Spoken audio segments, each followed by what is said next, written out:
Bismillahirrahmanirrahim. Assalamualaikum warahmatullahi wabarakatuh. Alhamdulillahirabbil alamin wassalatu wassalamu ala asyrafil anbiya'i wal mursalin nabiyina Muhammadin wa ala alihi wa sahbihi wa man tabi'ahum bi ihsanin ila yaumiddin. Amma ba'd. Ayatul akhwatul karimat dan juga jamaah yang mengikuti kajian kita pada pagi hari ini. Semoga Allah Subhanahu wa taala tentunya senantiasa memberikan kita taufiknya untuk selalu istiqomah di dalam ketaatan dan juga hal-hal yang diridainya. Dan semoga apa yang kita laksanakan pada pagi hari ini menjadi amal soleh yang diterima olehnya Rabbul Alamin, dan tentunya sebagai pemberat timbangan amal soleh kita nanti di Al-Mizan pada hari akhirah. Itulah akhwatul karimat, ibu-ibu semuanya, sebagaimana kita ketahui ini adalah hari pertama kita mengadakan kajian langsung ya, setelah sekian lama karena terhalang oleh Covid. Jadi semoga Allah Subhanahu wa taala memperlancar semua urusan kita sehingga kita bisa mengadakan kajian rutin secara langsung seperti ini dan tidak ada halangan.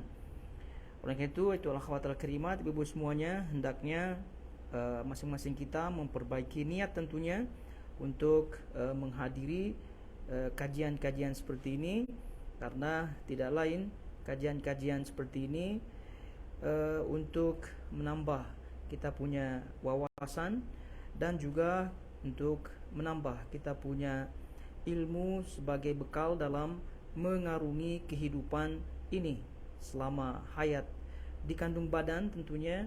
Maka selama itu ujian-ujian akan kita lalui, maka tentunya ujian-ujian tersebut itu tidak akan kita bisa lalui dengan selamat, dan kita tidak akan mampu bisa menjadi orang-orang yang sukses ya dalam mengarungi itu semua tanpa ilmu.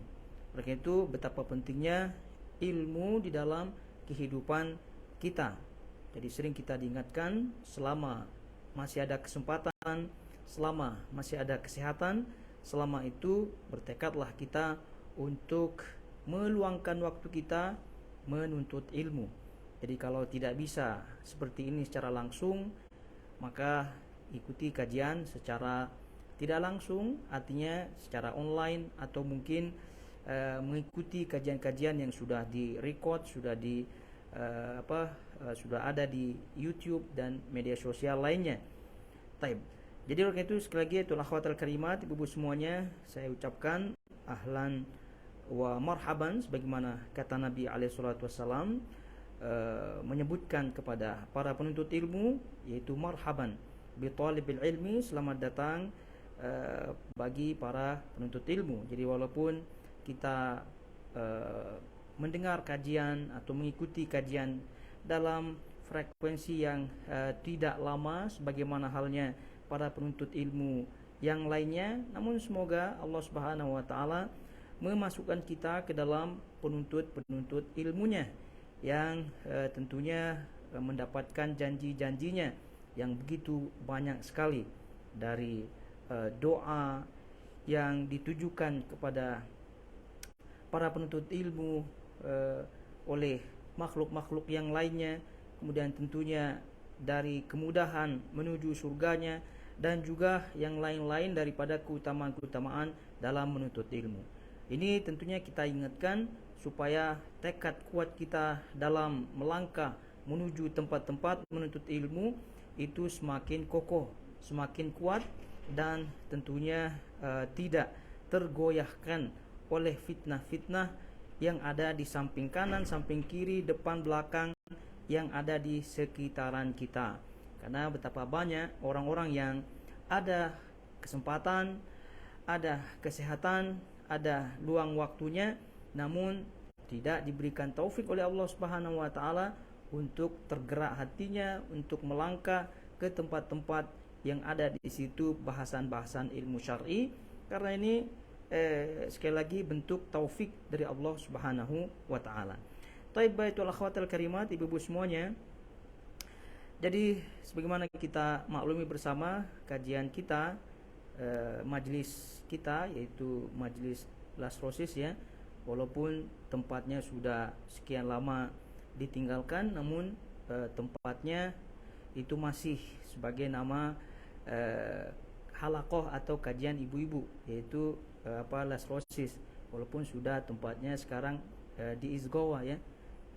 Tapi tetap saja namanya itu ya untuk mengingatkan bagaimana dahulu ibu-ibu terdahulu itu memulai kajian ibu-ibu ini itu cukup lama ya, cukup lama. Jadi ibu-ibu yang sudah dari awal mengikuti mungkin sudah tahu ya sekian lama kajian ibu-ibu ini. Jadi semoga Allah Subhanahu wa taala sekali lagi mencatat itu semua sebagai amal soleh bagi yang hadir dan terutama bagi tuan rumah pada waktu itu ya, sebagai amal solehnya, dan juga tentunya sebagai penyebab mereka dimudahkan oleh Allah Subhanahu wa taala dalam meniti kehidupan ini. Jadi sekali lagi sudah cukup lama ya kajian ini, sekitar tahun 2009 kalau tidak salah, itu sudah lama sekali di Las Roses waktu itu. Nah, jadi walaupun kita sudah pindah tempatnya di sini di Izgowa, tapi nama halakohnya itu masih sama, dan ini tidak masalah. Taib. Jadi ibu-ibu semuanya yang dirahmati Allah Azza wa Jal, dan untuk yang mungkin saja mengikuti live ini karena pertama kali kita live di Facebook As-Sunnah Qatar, jadi mungkin saja ada yang ikut, jadi mungkin tidak tahu background halakoh kita ya. Jadi kita sebutkan saja, ini adalah halakoh khusus ibu-ibu yang tadi kita sebutkan, diawali dahulu di kompon Les Roses di situ oleh ibu Al-Ukht Ina ya di situ. Jadi kemudian selanjutnya seiring waktu dan terus berlanjut alhamdulillah, dan ketika masa Covid terjadi, itu mulai online melalui Zoom. Adapun online melalui Facebook As-Sunnah Qatar ini rasanya pertama kali ini kita disiapkan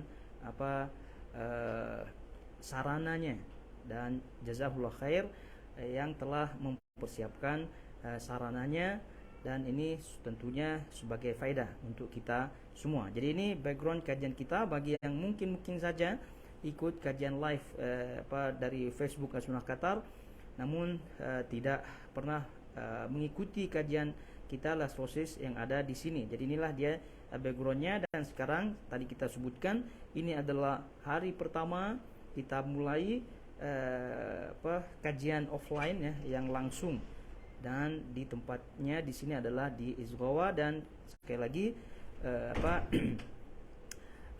kajian ini adalah inisiatif ya daripada ibu-ibu yang ada di Doha, kemudian diikuti oleh ibu-ibu yang ada sekitarannya. Jadi oleh itu ini kajian awalnya untuk ibu-ibu, namun bagi yang ada kesempatan daripada bapak-bapak juga tidak masalah untuk datang sekiranya kalau ada kesempatan. Nah, jadi sekira demikian mukaddimah kita untuk kajian perdana offline ya pada pagi hari ini, kesempatan ini, dan kita melanjutkan kembali bahasan rutin kita pada kajian atau halakoh kajian Les Roses kita ini, yaitu kitab Minhaj Al-Muslim. Dan perlu juga diketahui bahwa kajian atau halakoh Les Roses ini atau kajian ibu-ibu ini itu membahas dua kitab ya, yaitu kitab yang pertama Minhajul Muslim yang sekarang kita akan bahas, kemudian yang kedua adalah kitab tafsir Syekh As-Sa'di, Taisir Karim Ar-Rahman Syekh Sa'di, dan ini di waktunya diselang-seling ya, setiap hari Senin seperti waktu ini. Nah, sekarang hari ini giliran kita bahas kitab Minhajul Muslim. Kemudian nanti pada Senin berikutnya kita bahas kitab tafsir, dan begitu seterusnya sampai selesai kitabnya. Kemudian kalau Allah mudahkan, berikan taufik, ya kita ganti kitab bahasan dan seterusnya. Taib, begitu itulah akhwat yang ada di sini, jamaah yang ada di sini, dan juga mungkin saja yang mengikuti live Facebook pada pagi hari ini. Taib. Jadi bahasan kita tadi kita sampaikan adalah giliran bahasan kitab Minhaj Al-Muslim yang ditulis oleh Syekh Abu Bakar Jabir Al-Jazairi rahimahullahu taala, dan bahasanya sampai pada bahasan haji dan umrah. Taib, seperti biasa kita ingatkan kepada seluruh jamaah, terutama yang jamaah rutin ya, untuk memurajaahkan apa yang pernah didapatkan sebelumnya dari materi-materi yang ada, dari kajian-kajian yang ada. Terkhusus ini kajian atau bahasan haji dan umrah. Dalam kitabnya ini pasal atau bab yang ke-12 ya. Taib. Jadi untuk memudahkan mengikuti kajian ini, jadi kita membaca bukunya ya, dan alhamdulillah sudah ada buku terjemahnya. Jadi bagi yang memiliki buku terjemahnya, silahkan mengikutinya. Dan ini kita pakai buku terjemahan dari penerbit Darul Haq ya. Terus itu bagi yang mengikuti secara live online, jadi silahkan melihat buku terjemahnya. Ini untuk memudahkan tentunya para jamaah mengikuti bahasan. Taib. Jadi bahasan kita tadi kita sebutkan adalah haji dan umrah. Jadi walaupun musim haji ya, walaupun musim haji telah berlalu ya, karena kita ketahui bersama musim haji itu mulai dari Syawal ya. Jadi kemudian selanjutnya berakhir di Dzulhijjah, dan itu semua sudah kita lalui. Namun tentu ilmu ya tetap ilmu. Ya, siapa tahu Allah Subhanahu wa taala memberikan kita taufik untuk mengadakan atau menjalankan ibadah haji ini. Dan tentu kita tidak lupa di situ ada umrah yang semisal dengannya. Dan ini umrah ini tentu tidak dibatasi waktunya. Jadi itu kalau kita tidak mampu haji dengan berbagai hal, kendala dan seterusnya, ya jadi silahkan menggunakan kesempatan lain, yaitu umrah. Dan ini Nabi SAW sudah banyak ya tentunya menyebutkan keutamaan-keutamaannya. Jadi al-umratu lal umrati kaffaratun bainahuma. Jadi umrah satu ke umrah yang lainnya itu adalah penghapus dosa di antara keduanya. Taib. Jadi ala kulli hal ini yang kita akan bahas. Jadi ibu-ibu semuanya silahkan diikuti. Untuk sekarang ini ya, kita melihat apa yang kita pernah dapatkan ya dari kajian-kajian sebelumnya. Penulis di sini rahimahullahu taala menyebutkan terlebih dahulu kewajiban atau rukun-rukun daripada haji, rukun-rukun haji. Nah, dan itu beliau bahas satu persatu rukun-rukunnya. Kemudian baru setelahnya beliau akan menyebutkan secara umum, kaitan dengan amalan-amalan haji dan umroh itu sendiri. Nah, kalau kita melihat amalan haji ya, atau rukun haji yang beliau sebutkan ada 4 ya. Jadi kalau kita melihat, dan ibu-ibu bisa lihat di situ halaman 703 ya. Di situ beliau sebutkan rukun-rukun haji dan umrah. Rukun-rukun haji dan umrah. Jadi kata beliau di situ haji mempunyai 4 rukun, yaitu ihram, tawaf, sa'i, dan wukuf di Arafah. Ini rukun daripada haji dan juga umrah tentunya. Dan kita ketahui bersama perbedaan antara rukun dengan wajib ya. Rukun itu apabila ditinggalkan maka tidak bisa diganti oleh apapun. Tapi kalau haji itu bisa diganti dengan dam dan juga seterusnya, untuk mengganti kewajiban amalan-amalan wajib yang ada pada ibadah tersebut, ya dalam hal ini ibadah haji. Jadi beliau menyebutkan tentunya satu persatu daripada rukun-rukun yang beliau telah sebutkan, yaitu ihram, tawaf, sa'i, dan wukuf di Arafah. Nah, kita tentu sudah bahas dengan rinci ya pada pertemuan-pertemuan sebelumnya, dan itu melalui online tadi kita sebutkan ya, melalui Zoom.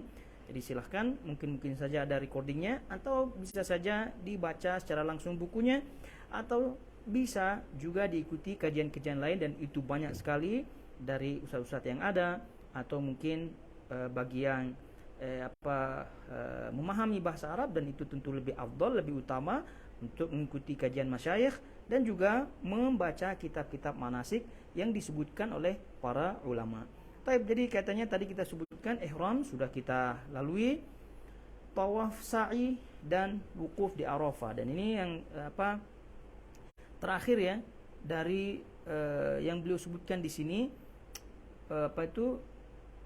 rukun daripada umrah, yaitu wukuf di Arafah. Dan itu kita sebutkan ini halaman 700 berapa itu? 716 ya. 716 yaitu rukun keempat, wukuf di Arafah. Jadi diingat-ingat saja itu rukunnya ada 4 ya. Ada ihram, kemudian tawaf di situ disebutkan. Nah, yang keempat ini disebutkan wukuf di Arafah. Namun perlu diketahui untuk haji ya, untuk haji tawaf tentu yang dimaksud sebagai rukun adalah tawaf ifadah, dan nanti kita akan sebutkan. Karena tawaf ifadah, ibu-ibu semuanya yang telah mengikuti kajian manasik sebelumnya ya tentu paham ya, itu adalah rukun yang terakhir daripada haji, tawaf ifadah namanya.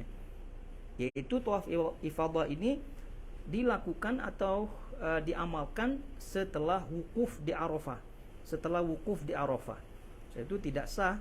Tawaf ifadah itu dilakukan sebelum wukuf, dia jatuhnya setelah wukuf. Nah, jadi mau setelah hari Id dan seterusnya itu tidak masalah. Namun yang jelas waktunya adalah setelah wukuf, dan bahkan para ulama menyebutkan itu bisa digabungkan niat antara tawaf ifadah dengan tawaf wada'. Nah, dan itu nanti kita akan sebutkan. Ala kulli hal, beliau sebutkan di sini dalam bukunya rukun keempat yaitu wukuf di Arafah. Nah, jadi beliau sebutkan di situ wukuf di Arafah adalah rukun haji yang keempat. Hal ini berdasarkan sabda Nabi alaihi salatu wasallam, al-hajju Arafah. Al-hajju Arafah. Praktiknya adalah hadir di tempat yang bernama Arafah selama sesaat atau lebih dengan niat wukuf setelah waktu zuhur pada hari ke-9 Zulhijjah hingga terbit fajar dari ke-10-nya. Rukun ini mempunyai kewajiban-kewajiban dan sunnah-sunnah serta adab-adab yang menyempurnakan pelaksanaannya. Jadi mungkin saja ini pernah kita bahas sebelumnya ya. Jadi oleh itu kita baca saja dengan cepat. Jadi yang penting poinnya di sini adalah wukuf di Arafah adalah rukun di antara rukun-rukun haji yang tidak sah haji seseorang apabila tidak melaksanakannya. Sebagaimana kata Nabi SAW di sini adalah al-hajju Arafah. Nah, yang paling penting untuk kita ketahui di sini adalah waktu mulainya dan waktu berakhirnya. Dengan mengetahui waktu mulainya dan waktu berakhirnya, ya kita faham sejauh mana kesahihan daripada wukuf kita. Jadi di sini disebutkan di tempat yang bernama Arafah selama sesaat atau lebih dengan niat wukuf setelah waktu zuhur, yaitu setelah tergelincirnya matahari, setelah waktu zuhur pada hari ke-9 Zulhijjah hingga terbit fajar hari ke-10-nya.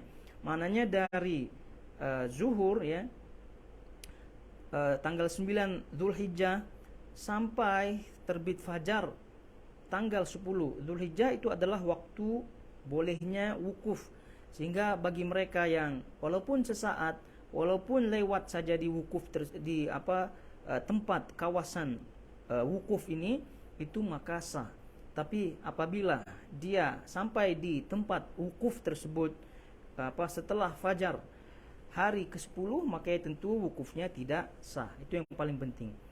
Nah, jadi kalau kita melihat kawasan wukuf Arafah itu semua sudah ada batasan-batasannya. Dan ini rasanya pernah kita sebutkan. Mungkin sekali kita baca dengan cepat saja apa yang disebutkan di kitabnya ini. Taib, kewajiban wukuf. Nah, di situ disebut hadir di Arafah pada hari ke-9 Dzulhijjah setelah tergelincirnya matahari hingga terbenam. Ini diperhatikan kewajibannya. Berarti apabila kewajiban ini dilanggar, maka tentu konsekuensinya adalah membayar kafaroh, ya, membayar kafaroh.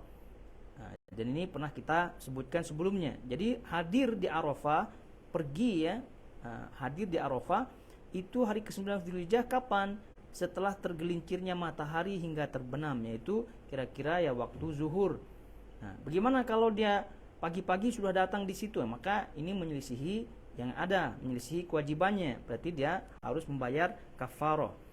Kemudian selanjutnya bermalam di Muzdalifah setelah bertolak dari Arafah pada malam ke-10 Dzulhijjah. Bermalam di Muzdalifah setelah bertolak di Arafah pada malam ke-10 Dzulhijjah, yaitu setelah terbenamnya matahari pada tanggal 9 Dzulhijjah. Jadi ketika wukuf di Arafah 9 Dzulhijjah, ya, mulailah berangkat ke Muzdalifah. Nah, itu, dan ini bagi yang sudah haji ini insyaallah sudah sangat-sangat dimaklumi. Dan ini sudah masyhur, dan cuma masalahnya sekarang adalah keadaan di zaman kita sekarang yang begitu sesak, ya. Zaman-zaman sekarang ini, jadi banyak di antara sunnah-sunnah haji dan bahkan kewajiban-kewajiban haji terlanggar atau dilanggar atau sengaja dilanggar, ya, karena hal-hal yang tadi kita sebutkan. Ala kulli hal, yang penting kita mengetahui ilmunya terdahulu, kemudian semoga Allah memperlancar jamaah haji, dan juga semoga Allah Subhanahu wa taala juga memberikan kita taufik untuk berhaji. Taib, kemudian melontar jumroh Aqabah pada hari Nahar, yaitu tanggal 10 Dzulhijjah. Mencukur atau memendekkan rambut kepala setelah melontar jumroh Aqabah pada hari Nahar. Jadi ini bermalam di Muzdalifah, kemudian jumroh, yang ini itu semua adalah kewajibannya, sehingga beliau tidak menyebutkan, karena ini kewajiban dengan rukun tadi kita sebutkan kan berbeda, konsekuensinya pun berbeda juga. Kemudian bermalam di Mina 3 malam, yaitu malam ke-11, ke-12 dan ke-13, atau 2 malam bagi yang terburu-buru, yaitu malam ke-11 dan ke-12. Ini namanya mabit, ya, mabit di Mina. Taib, kemudian melontar ketiga jumroh setelah tergelincirnya matahari setiap hari selama hari-hari tasyrik, yang 3 itu atau yang 2 hari tersebut melontar jumroh. Ini juga dimaklumi. Cuma kita diingatkan oleh para ulama, batu yang dipakai itu adalah batu yang ya sekedarnya, ya, kerikil, ya, ini hanya untuk ibadah saja, bukan ada hal-hal di balik itu seperti anggapan sebagian orang untuk melempar setan dan seterusnya. Dan ini tentu anggapan-anggapan yang keliru. Taib, kemudian kata beliau rahimahullahu taala, dalil-dalil kewajiban tersebut adalah perbuatan Nabi alaihi salatu wasallam, yang dimana beliau telah menegaskan dalam sabdanya, "Litakhudhu anni manasikakum." Hendaklah kalian mengikutiku dalam melaksanakan manasik kalian. Hujju kama ra'aitumuni ahujju. Berhajilah kalian sebagaimana kalian melihatku berhaji. Kemudian qifu ala masyairikum fa innakum ala irthin min irthi abikum Ibrahim. Berdirilah kalian pada masyair, itu tempat-tempat haji yang tadi disebutkan, ada wukuf, ada kawasan wukuf, Arafah dan seterusnya. Karena sesungguhnya kalian berada di atas salah satu jejak bapak kalian, yaitu Nabi Ibrahim alaihissalatu wassalam. Dan ini sekali lagi dalil umum yang menunjukkan bahwasanya Nabi alaihissalatu wassalam telah menunjukkan, telah mencontohkan kepada umatnya, kepada sahabat-sahabat pada waktu itu bagaimana cara berhaji. Nah, karena yang namanya haji itu sebelum beliau diutus pun ada dikenal haji, ya, namun amalannya berbeda, syariatnya atau caranya itu berbeda, sehingga Nabi alaihissalatu wassalam diutus oleh Allah Subhanahu wa taala tentunya, kemudian ya menunjukkan bagaimana manasik yang sebenarnya. Sebagaimana halnya ibadah-ibadah yang lain juga Nabi SAW telah menunjukkan, telah mencontohkannya, sebagaimana halnya sholat dan juga ibadah-ibadah yang lain. Dan ini mengingatkan kepada kita bahwa tidak sah, ya, tidak diterima amal seseorang melainkan kecuali dengan sesuai, ya, dengan perbuatan atau contoh Nabi SAW, dan ini yang kita kenal dengan istilah ittiba, itu mutaba'atun Nabi SAW. Taib, ini wukuf di Arafah, salah satu rukun di antara rukun haji. Lalu kemudian kewajibannya tadi kita sebutkan, dan sekarang kita membaca di situ sunnah-sunnah wukuf, kata beliau rahimallahu taala di sini. Kata beliau, keluar menuju Mina pada hari Tarwiyah, yaitu pada hari ke-8 Dzulhijjah, dan bermalam di sana pada malam ke-9-nya, serta tidak keluar dari Mina kecuali setelah terbitnya matahari sehingga bisa melaksanakan sholat 5 waktu di sana. Dan lagi-lagi apabila ibu-ibu telah pernah melaksanakan haji, hal ini insyaallah sudah kebayang, ya, sudah terbayang bagaimana keadaan pada waktu itu. Karena amalan haji itu dimulai pada hari Tarwiyah ini, ya, yaitu pada hari ke-8 Dzulhijjah, pada hari ke-8 Dzulhijjah. Nah, bagi mereka, ya, ibu-ibu atau jamaah haji yang hajinya adalah haji tamattu, maka ya tentu yang namanya tamattu adalah mengerjakan umroh terlebih dahulu, lalu kemudian selanjutnya setelah itu baru mengerjakan haji. Artinya niat umroh atau amalan umroh dengan amalan haji itu tidak bersambung. Maknanya setelah orang-orang yang berniat haji dengan haji yang tamattu, maka setelah umroh tentunya mereka tahallul, ya, mereka halal. Artinya hal-hal yang tidak dibolehkan sebelumnya ketika ihram itu dibolehkan. Nah, itu untuk haji yang tamattu. Nah, jadi oleh karena itu bagi haji yang tamattu pada hari tanggal 8 Dzulhijjah ini, mereka tentunya harus berniat kembali, ya, berniat untuk melaksanakan ihram, ya, ihram kembali untuk melaksanakan haji. Dan ihramnya itu di tempat masing-masing, ya, dengan kata lain di hotelnya masing-masing. Tidak perlu pergi misalnya ke tempat khusus, misalnya pergi ke Masjidil Haram misalnya, atau ke tempat yang lain yang khusus gitu, tidak ada. Jadi para ulama menyebutkan ihramnya di tempat masing-masing. Ini bagi yang menjalankan haji dengan cara tamattu, ya, dari haji tamattu. Dan ini kebanyakan jamaah haji menggunakan cara tamattu ini. Adapun misal kalau ada haji yang lain cara, misal haji qiron, ya, kita pernah sebutkan juga ada haji tamattu, ifrad, qiron. Nah, kalau qiron itu kan menggabungkan antara antara umroh dengan haji. Oleh itu amalannya pun bersambung. Jadi ihramnya satu untuk haji qiron. Ihram yang pada waktu umroh itu sama ihramnya dengan waktu yang ada di haji. Oleh itu mereka tidak putus-putusnya itu berada dalam keadaan ihram. Artinya semua pantangan-pantangan seorang muhrim pada ihramnya itu berlaku pada orang-orang yang melaksanakan haji dengan menggunakan cara qiron. Oleh itu orang yang qiron itu langsung saja pada tanggal 8 Dzulhijjah ini mereka langsung pergi ke yang namanya Mina tentunya. Tidak perlu ihram lagi. Jadi langsung saja pergi ke situ. Jadi poinnya kata beliau di sini kembali, sunnah wukuf adalah keluar menuju Mina pada hari Tarwiyah, yaitu pada hari ke-8 Dzulhijjah, dan bermalam di sana, ya, mabit di Mina. Kemudian serta tidak keluar dari Mina kecuali setelah terbitnya matahari sehingga bisa melaksanakan sholat 5 waktu di sana. Adapun sholatnya bagaimana? Nah, jadi kalau kita melihat di situ sholatnya, kata para ulama, Nabi SAW mencontohkan sholat di Mina itu qasar, tapi tidak dijamak. Qasar tapi tidak dijamak. Berbeda dengan di Arafah. Berbeda ketika wukuf. itu zuhur dan asar dijamak. Jadi ini perlu diperhatikan ya, untuk di Mina ketika keluar dari tempat masing-masing pada tanggal 8 Zulhijjah, kemudian mabit di Mina, sampai di Mina itu sholatnya diqosor ya. Namun sekali lagi tidak dijamak. Nah, kemudian poin yang kedua kita baca dari keterangan beliau, berada di Namirah setelah tergelincirnya matahari serta melaksanakan sholat zuhur dan asar secara jamak dan qasar bersama imam.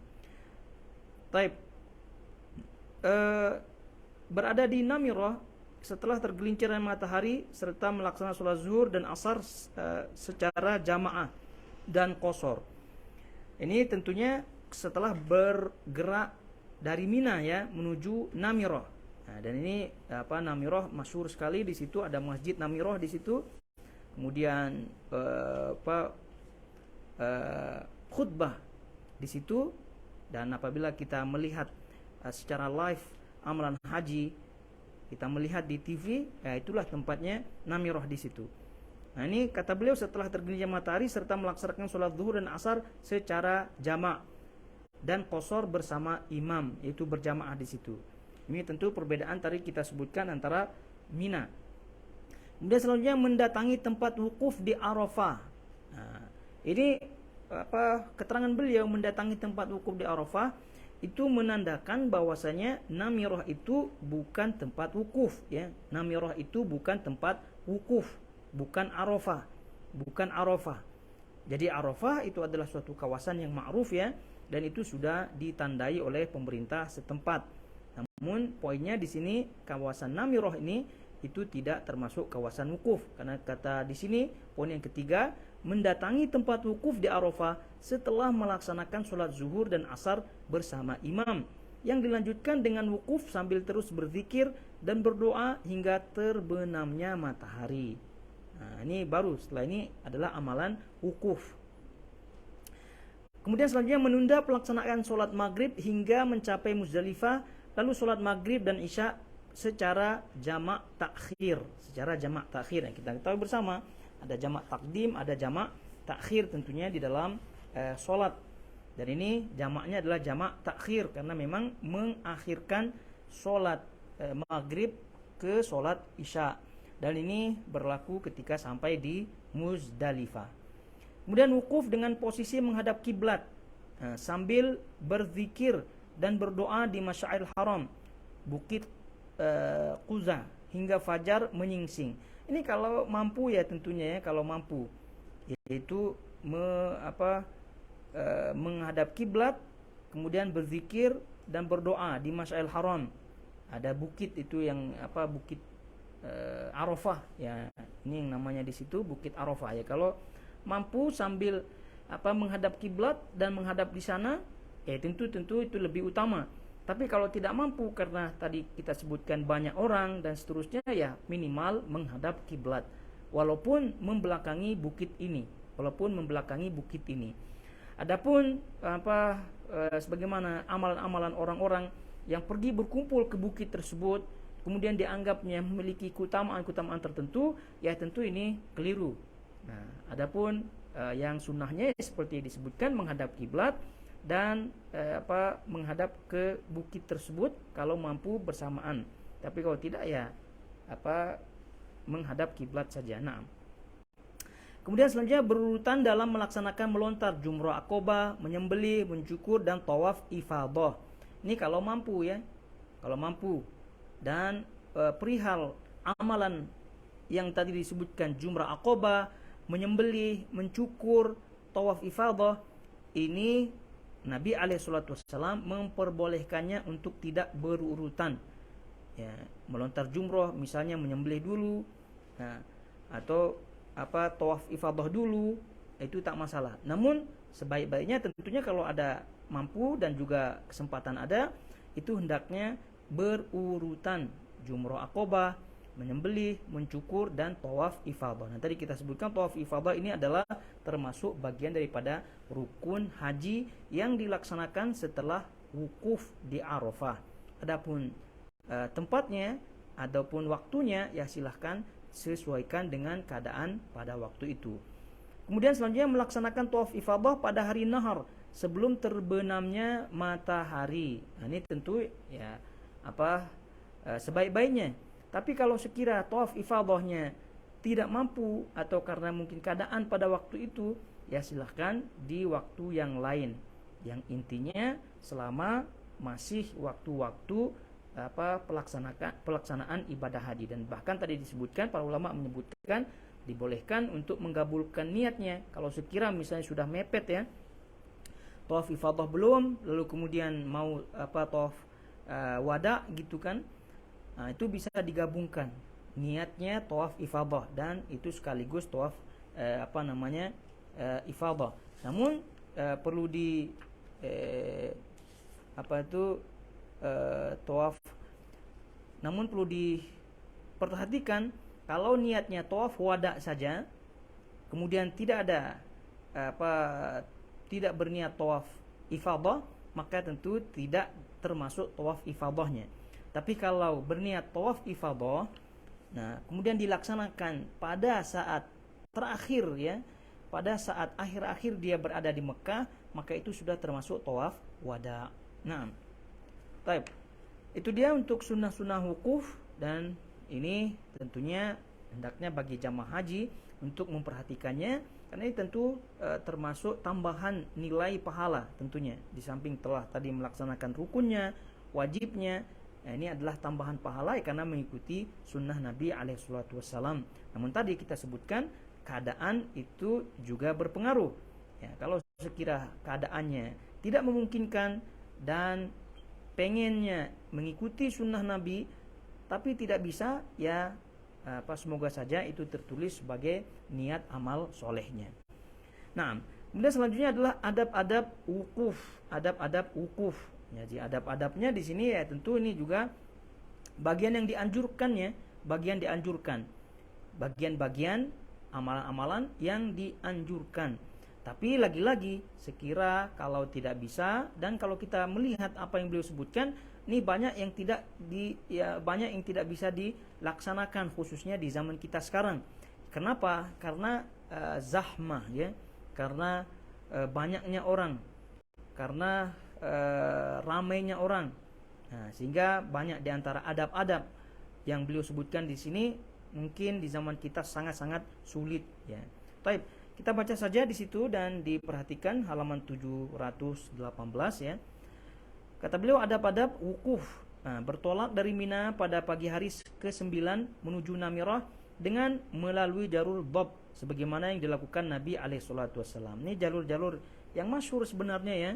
Namun lagi-lagi kalau kita di zaman dahulu mungkin saja ya bebas-bebas memilih. Ya, namun kalau zaman sekarang kita kita punya travel, kita punya punya jamaah dan seterusnya ya, sehingga bagi mereka yang bisa sekiranya bisa ya tidak masalah. Tapi ya kalau tidak ya pun tidak masalah juga.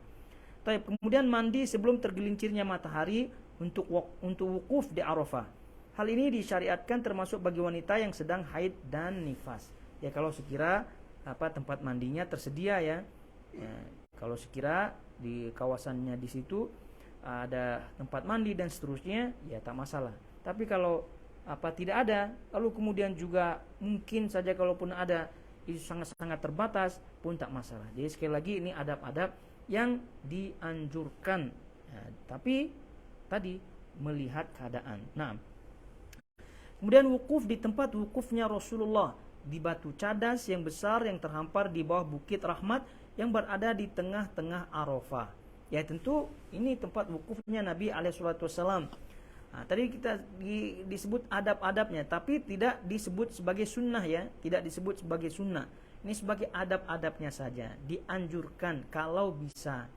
Nah, jadi bagaimana kalau wukuf di sini ya? Tentu afdol ya, karena Nabi SAW pernah wukuf di situ, namun tidak disunnahkan. Maknanya disunnahkan di situ perbedaan antara sunnah-sunnah yang tadi kita baca dengan adab-adabnya.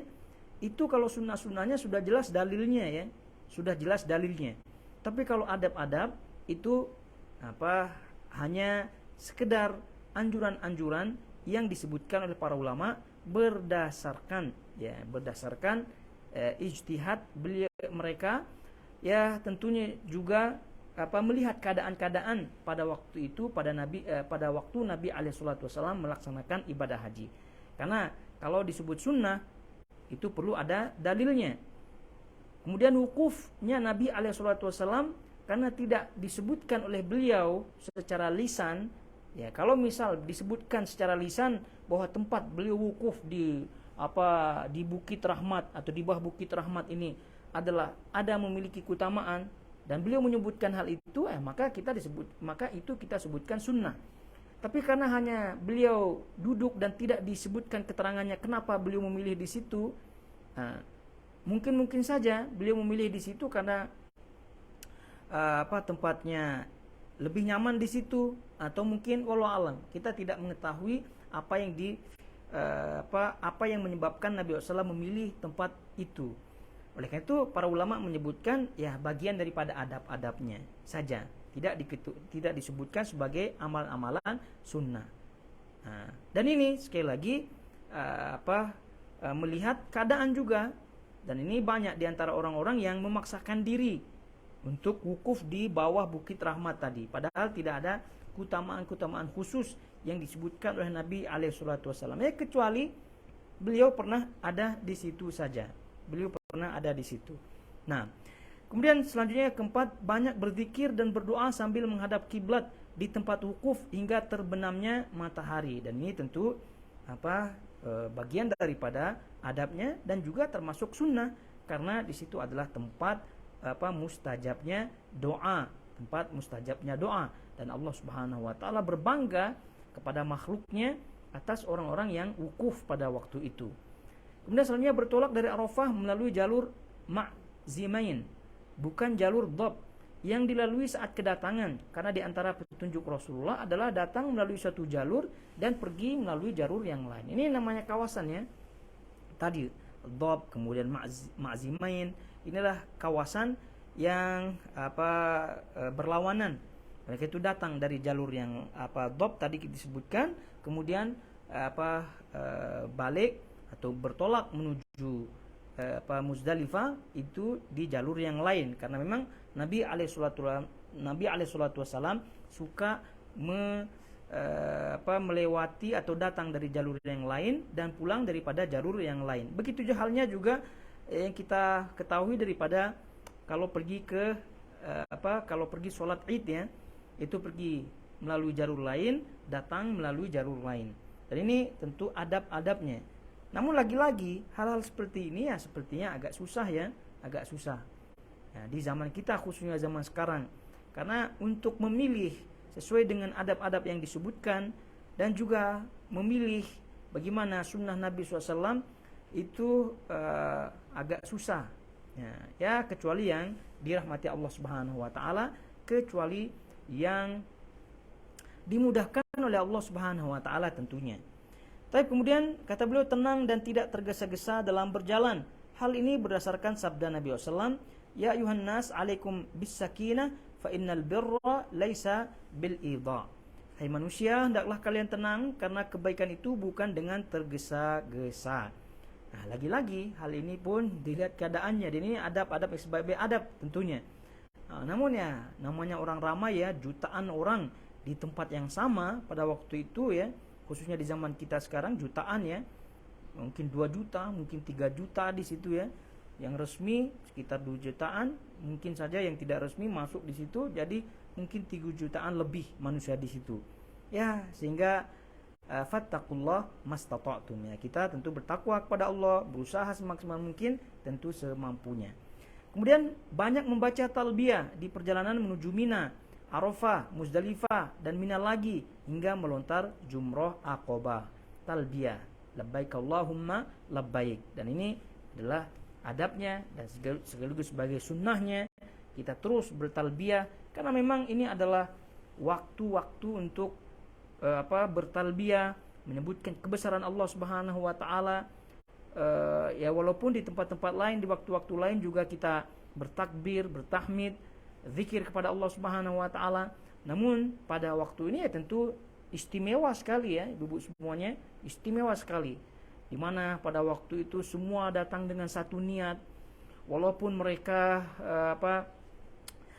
terdiri daripada berbagai macam suku, bangsa, kulit, warna, pemikiran dan seterusnya, budaya, itu semua akan berbeda-beda dari satu negeri ke negeri yang lain, negara satu negara yang lain, suku satu ke suku yang lain, tentu berbeda. Nah, ini semua disatukan di satu tempat yang tidaklah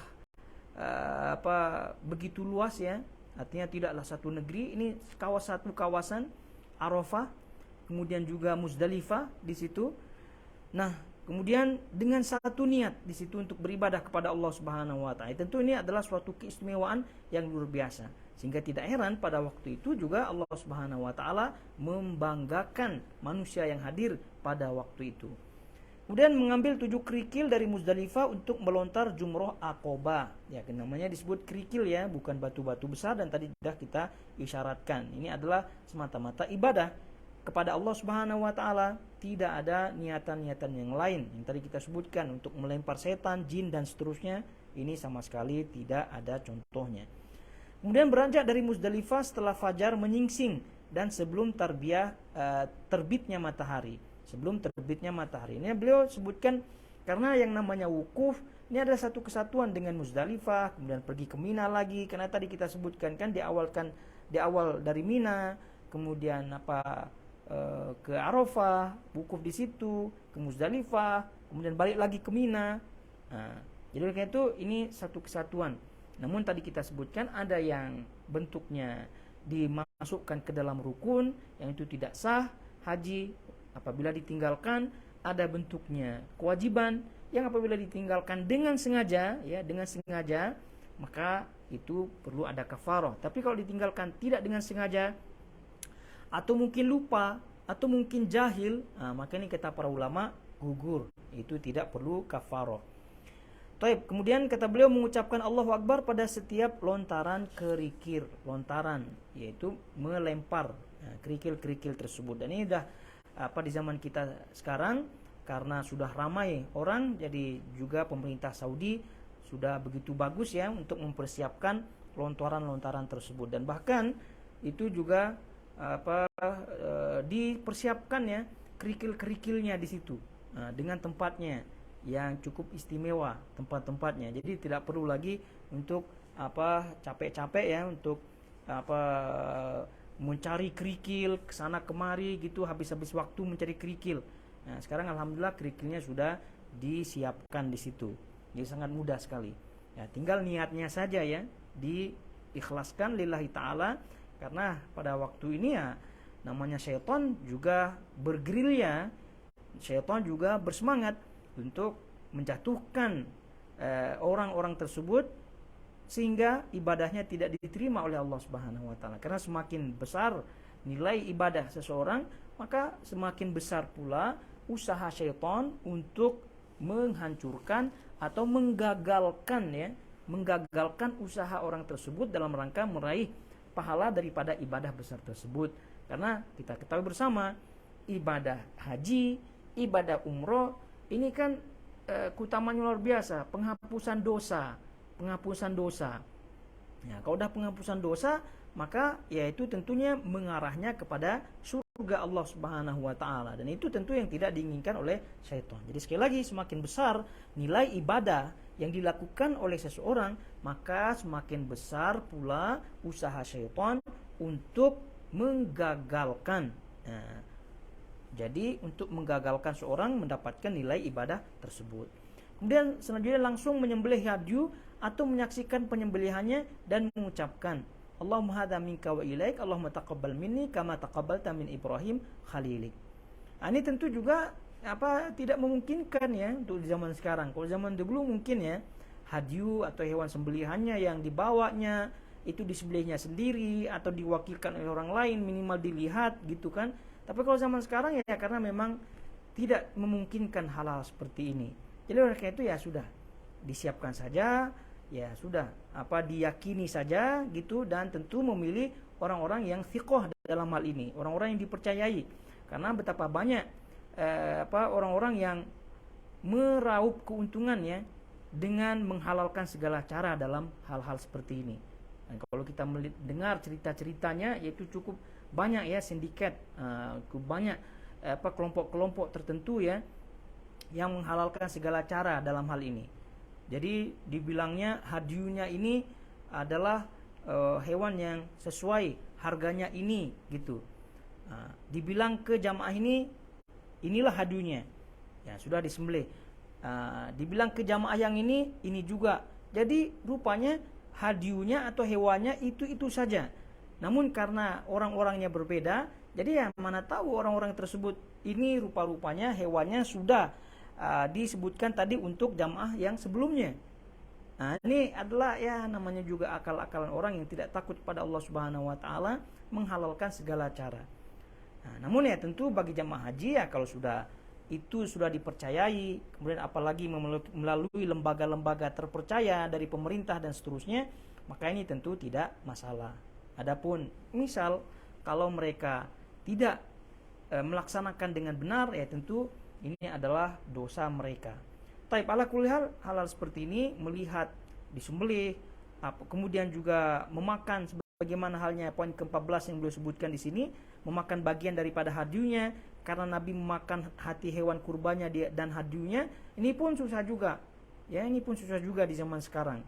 Ya, lain cerita kalau hewan kurban. Nah, tapi kalau hewan al-hadyu yang disembelih pada waktu itu di haji ini, ya tentu itu sangat-sangat kalau boleh dibilang mustahil ya untuk kalau di zaman sekarang ya, kecuali kalau orang-orang tertentu ya mungkin saja, wallahu taala alam.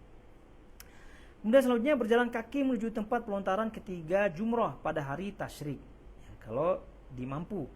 Kalau tidak ya menggunakan wasilah-wasilah yang lain.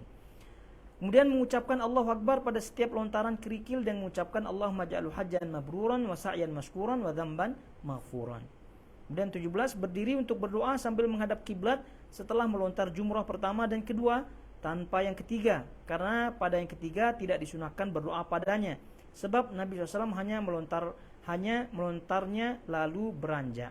Nah, ini juga poin-poin sunnah seperti ini, adab-adab seperti ini hendaknya diperhatikan oleh kita semua ya, kapan berdoanya begitu kan, karena semakin tepatnya seseorang dengan sunnah Nabi SAW, maka semakin besar pula kesempatannya untuk diijabah oleh Allah Subhanahu wa taala. Ini disebutkan berdoa itu pada lemparan kedua lemparan. Adapun lemparan yang ketiga tidak, karena yang namanya lemparan terakhir lalu kemudian Nabi SAW itu beranjak pergi. Kemudian kata beliau, melontar jumrah Aqobah dari dasar lembah dengan posisi menghadap ke arahnya, sementara Ka'bah di arah kirinya dan Mina di arah kanannya. Ini diperhatikan posisinya pada waktu itu ya. Lembahnya yang dimaksud ini sudah setting ya, sudah dibangun sedemikian rupa oleh pemerintah Saudi di situ. Maka ini sangat-sangat mudah untuk mengatur posisi tentunya. Itu posisinya di situ. Melontar jumrah Aqobah dari dasar lembah dengan posisi menghadap ke arahnya, sementara Ka'bah di arah kirinya dan Mina di arah kanannya. Kemudian selanjutnya yang terakhir ucapan saat bertolak dari Mekah. Ini kata beliau, aibun taibun abidun rabbina hamidun sadaqallahu wa'da wa nasra 'abda wa hazamal ahzaba wahda. Taib, kami kembali dengan bertaubat, tetap beribadah dan selalu memuji Rabb kami. Allah benar dalam janjinya, telah membela hambanya dan mengalahkan golongan musuh sendirinya. Taib, ini adalah bagian-bagian daripada doanya. Kemudian kata beliau, demikian ini diucapkan oleh Nabi SAW saat meninggalkan Makkah. Dan doa-doa seperti ini dan doa-doa yang lain yang ma'thur dari Nabi SAW itu hendaknya dihafalkan. Tapi ya alhamdulillah kalaupun tidak hafal, itu sekarang dengan handphone yang ada itu bisa dilihat doa-doa yang ada di situ. Nah, kemudian ya terus kita ingatkan ya, dan juga diingatkan oleh para ulama kaitannya dengan hal-hal yang melalaikan ya, ketika ibadah seperti ini. Tadi kalau disebutkan itu adab-adabnya, maka tentu adabnya yang tidak kalah pentingnya dan itu senantiasa diingatkan oleh para ulama, yaitu berusaha semaksimal mungkin menjauhkan diri daripada hal-hal yang melalaikan. Nah, ini pun boleh kita tulis dan boleh kita ingat, dan ini sangat-sangat penting ya untuk semua jamaah haji dan umroh tentunya, dan juga ibadah-ibadah yang lainnya. Yang melalaikan itu banyak. Ya mungkin temannya, ketemu temannya di situ ngobrol, lupa pula dia ketika itu berada di Arafah. Lupa pula dia itu ketika itu berada di Muzdalifah, berada di Mina, tempat masyair, tempat-tempat yang bernilai di situ. Di mana di situ kan tadi disebutkan untuk berdoa, berzikir dan seterusnya. Ini malah ngobrol. Ini ngobrol satu hal. Kemudian di antara melalaikan adalah ya paling sekarang yang paling sering diingatkan oleh para ulama, para ustadz kita adalah handphone. Nah, itu sangat-sangat melalaikan ya. Kecuali kalau handphonenya tadi disebutkan melihat doa, kemudian juga membaca Quran di situ, karena mungkin di situ ada mushafnya di situ. Ya itu alhamdulillah. Itu maknanya telah menggunakan handphonenya dengan sebaik-baiknya. Tapi masalahnya adalah sebagaimana kita ketahui dan ibu-ibu juga ketahui bersama, dan ini adalah fenomena di akhir zaman kita. Ini handphonenya bukannya digunakan untuk berdoa, melihat Quran dan seterusnya, melainkan update daripada statusnya yang ada di Facebooknya. Sedang di sini sekarang lah, sedang ada di sini sekarang lah, bersama inilah, itu update statusnya di situ.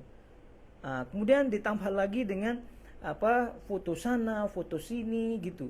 Setiap kali duduk pindah duduknya ada fotonya. Setiap kali gerakan kakinya melangkah ada fotonya. Itu katanya untuk mengabadikan itu, kapan lagi ya kita kesini katanya. Namanya juga syaitan ya, tadi kita sebutkan. Semakin besar pahala ibadah seorang, maka semakin besar pula usaha-usaha syaitan untuk menggugurkan, menggagalkan orang itu dalam mendapatkan pahala tersebut.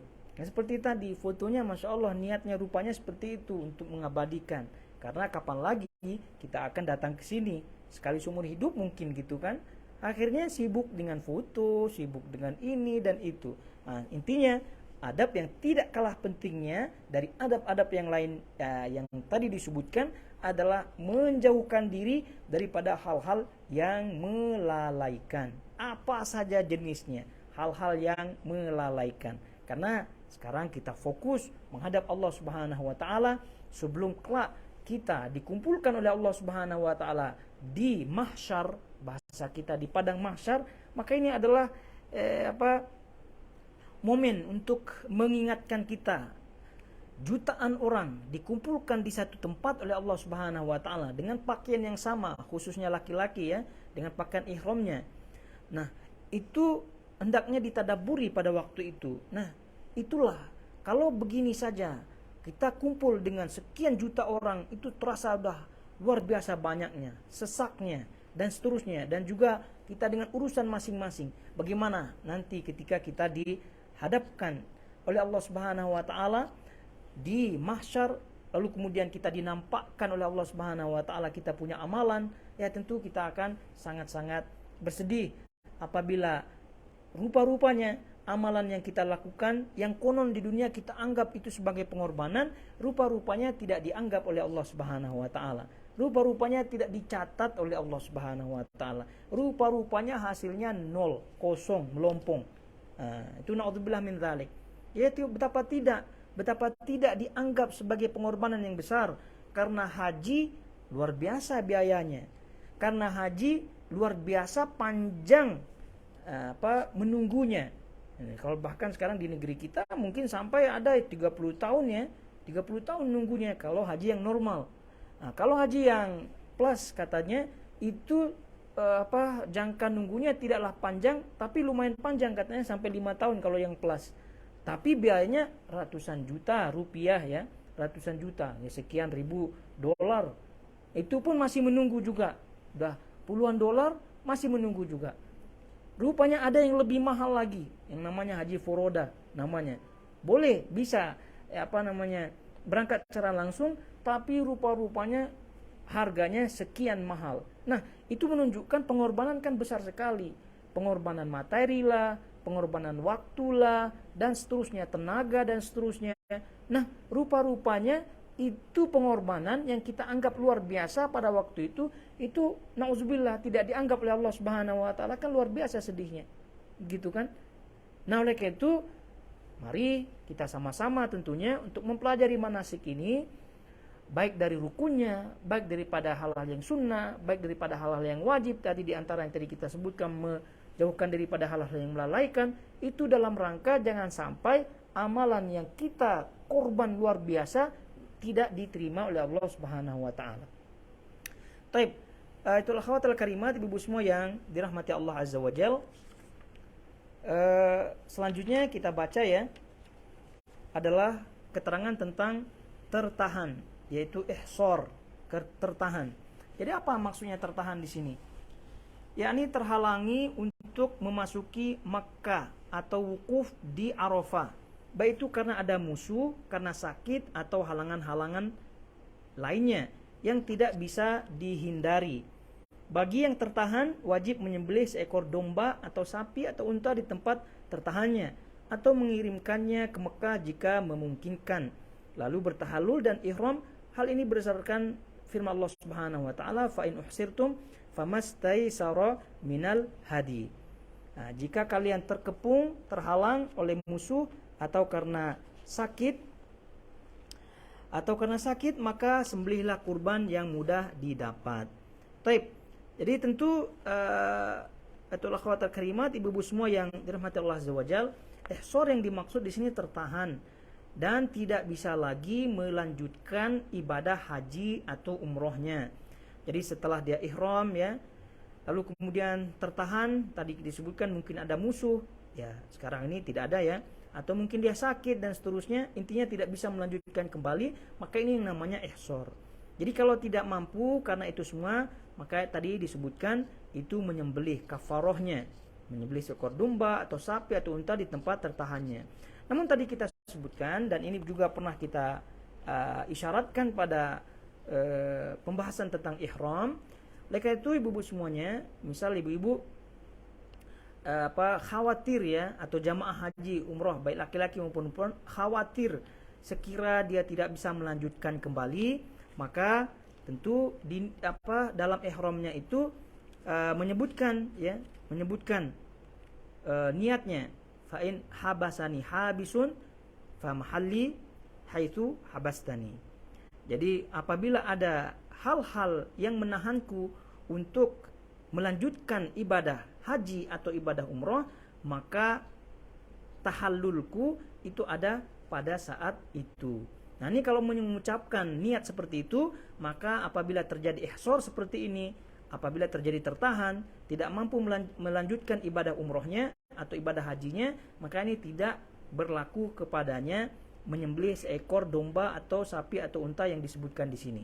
Jadi itu pentingnya niat sebelumnya apabila seorang itu ihram, terutama ibu-ibu ya, sekira dia takut nanti haidnya datang gitu kan, dan seterusnya, kemudian dia tidak bisa sekira melanjutkan ibadah hajinya atau ibadah umrohnya, maka itu dianjurkan untuk menyebutkan lafaz tersebut, fa in habasani habisun. Jadi diniatkan jika ada hal-hal yang menahanku untuk melanjutkan ibadah ini, itu ibadah haji atau ibadah umroh setelah dia ihram, maka tahallulnya, halalnya itu ketika pada waktu itu, sehingga dia terbebas daripada kafaroh atau dam atau menyembelih hewan yang disebutkan di sini. Jadi poinnya adalah inilah dia bahasan tentang ihsar, tertahan. Jadi mereka yang tertahan haji umrohnya, yang tidak mampu melanjutkan dan belum meniatkan seperti niat yang tadi, maka ini berlaku pada mereka. Tapi kalau sudah diniatkan, tadi kita sebutkan niatnya, menyebutkan fa'in habasani habisun, yaitu jika ada hal-hal yang menghalanginya, nah, maka ketika itu dia halal, maka ini tidak berlaku untuknya. Kemudian selanjutnya yang terakhir ya, materi ke-9, tawaf wada. Ya, jadi kita sebutkan terakhir karena ini adalah bahasan terakhir tentang kaitannya dengan rukun dan juga kewajiban haji. Dan selanjutnya beliau akan menyebutkan materi ke-10 tentang tata cara haji dan umroh secara umum. Nah, secara umum.